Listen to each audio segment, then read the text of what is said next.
Was 10 years old, and I held my mother's gun to my head, and I wanted to blow my brains out all over her wall.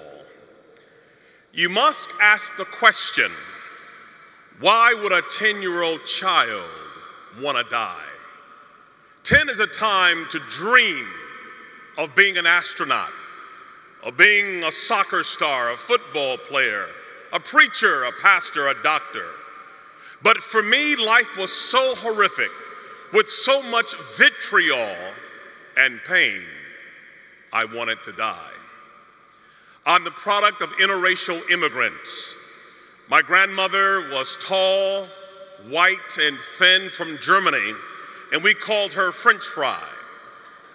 My grandfather was a big, burly black man from Cuba, and we called him Hamburger. Hamburger met French fry and created a Happy Meal. And these two immigrants produced 7 McNuggets with special sauce. We would joke that we would have Wiener Schnitzel with salsa for Thanksgiving. My grandfather had to hide the fact in the 1940s in America that he was married to a Caucasian woman. But one wedding anniversary, he had a flaw. He liked to drink overproof Cuban rum. And one evening he was inebriated. And a man saw them together and said to my grandmother, "Why would you be a nigger lover?" My grandfather, with huge arms, lost his temper and hit the man in the jaw and broke his neck.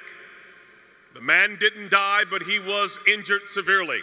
He went to the worst prison, convicted of the crime, Mansfield Reformatory in Ohio, locked down 23 hours a day.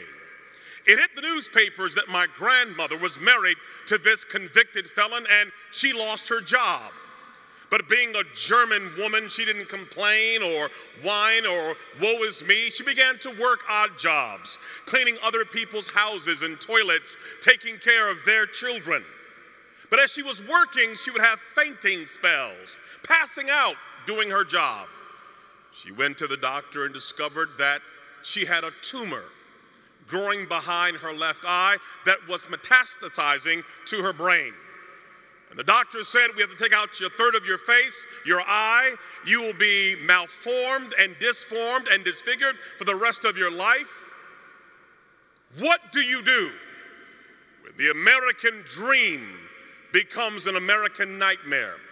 She could not work. She was sick and mutilated. My grandfather's in jail, and day by day, they lost everything that they had acquired. They lost their house, they lost their car, they lost their furniture, they lost their dignity, they lost their self-esteem, and they were living in the streets like animals.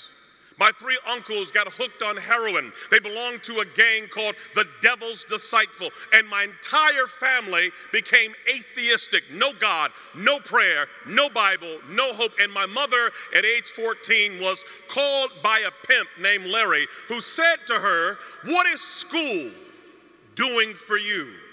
You are sitting on a gold mine." She said, "Where?" He said, "You're sitting on it." And we call this being turned out. And little by little, she began to sell her 14-year-old body to grown men for money to survive. It's called turning tricks. And at age 16, she got pregnant. We call it having a trick baby. 2 strangers meet for a business transaction, and there's a mistake. The pimp said, "You can't make any money having a baby in the oven. We have got to kill this baby." They kicked her in the stomach. They fed her alcohol. They gave her drugs. They took a hanger and stabbed the baby over and over again. But the baby would not die. The baby was born 2 months premature with no pancreas, a learning disability, a bladder too small, unable to function, a severe stutterer. We call it a trick baby. Nobody wants the baby. No hope, no future. Kill it was the word. That baby was me. I'm the lowest of the low. I come from the guttermost. I come from a hellish condition.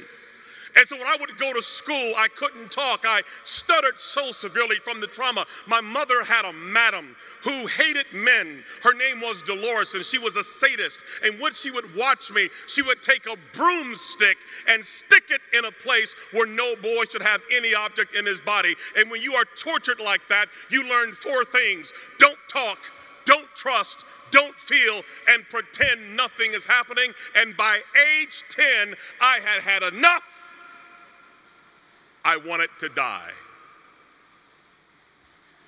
And in my school, they put me in a boiler room with other kids who were dysfunctional like me, where we would finger paint all day long. And yet there was a teacher, thank God for her, who had a Gideon Bible. And she came to my school and she saw kids like me as her mission field. And she would give me this Gideon Bible and read to me stories of dysfunctional characters who God used. She would say to me, Ronaldo, God uses greatly those who have been wounded very deeply. He will turn your pain into power, your wounds into wisdom. She had me read the story of Moses, who was also a stutterer. I began to understand that God did love a trick baby. Even as low as I was, there was hope for me and possibility. And when a child begins to understand the love of God and the power of his word and the possibilities, it changes everything.